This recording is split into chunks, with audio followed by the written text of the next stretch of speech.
Cyber ठगों, आपसे हमारी अपील है कि हम जो खबर दिखाने जा रहे हैं उसे अपने रिस्क पर देखें। के ही हम पेशा भाई कानपुर के एक नौजवान को ठगने चले थे, लेकिन अब वो गिड़गिड़ा रहे हैं क्योंकि साहब ने जिसे ठगने का प्लान बनाया था उसने वो कर दिखाया जिसकी उम्मीद शायद ही किसी साइबर अपराधी ने की हो। उसने साइबर ठग से ही पैसे अपने खाते में ट्रांसफर करा लिए। तो ये कहानी शुरू हुई 6 मार्च को। आम दिनों की तरह इस रोज भी भूपेंद्र अपने रोजमर्रा के कामों में व्यस्त थे। तभी उनके मोबाइल की घंटी बजी। फोन उठाया तो उस ओर से आवाज आती है, मैं सीबीआई ऑफिसर बोल रहा हूं। उसने भूपेंद्र को वही रटी रटाई धमकी दी।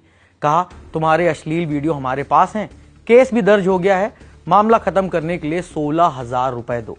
और उसके बाद चट धमकी और पट फर्जी एफआईआर की कॉपी पेश कर दी। लेकिन इस मामले में कुछ ऐसा हुआ नहीं। भूपेंद्र ने एक प्लान बनाया और उसे ऐसे एग्जीक्यूट किया कि जिसके चलते साइबर ठग को ही पूरे 10,000 रुपए भूपेंद्र को ट्रांसफर करने पड़े। मैं समझ तो गया था कि ये साइबर ठग और मेरे साथ गलत करने का प्रयास कर रहे हैं, तो मैंने उनसे एक दिन का समय मांगा। मैंने कहा कि मैं इंटर का छात्र हूं सर, मेरे घर पर कुछ मत बताना, मैं व्यवस्था में आपको पैसा करके दे रहा हूं। अगले दिन 7 मार्च को मेरे पास फोन आया, बोला क्या हुआ। मैंने कहा सर मेरे पास पैसे की व्यवस्था नहीं हो पाई है, लेकिन सर मैंने एक चैन अपने घर से चोरी की हुई थी, तो सर मैंने अपने 15 दिन पहले दोस्त के पापा के पास गिरवी रखी है 3,000 रुपये। सर अगर मुझे आप दे दीजिए तो सर आपकी बहुत मेहरबानी होगी, और सर मैं चैन उठाकर उसको बेच के मैं सर आपको 20,000 रुपये डाल दूंगा। उसने मुझे 3,000 रुपये भेज दिए अकाउंट पर।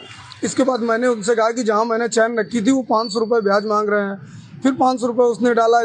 ठग भूपेंद्र की मनगढ़ंत कहानी में बड़ी आसानी से आ गया और उसने 3,000 रुपए भूपेंद्र को ट्रांसफर कर दिए।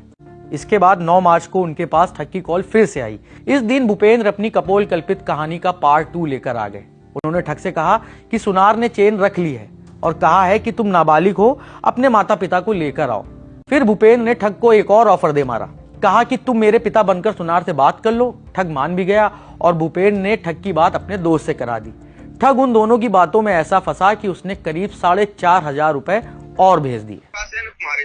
और इस कहानी में तीसरा ट्विस्ट आया 10 मार्च को।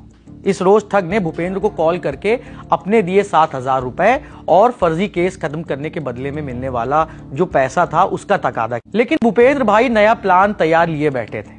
ठग को बोल दिया कि चेन गिरवी रखकर 1,10,000 रुपए तक का लोन मिल सकता है, लेकिन 3,000 रुपए प्रोसेसिंग फीस लगेगी।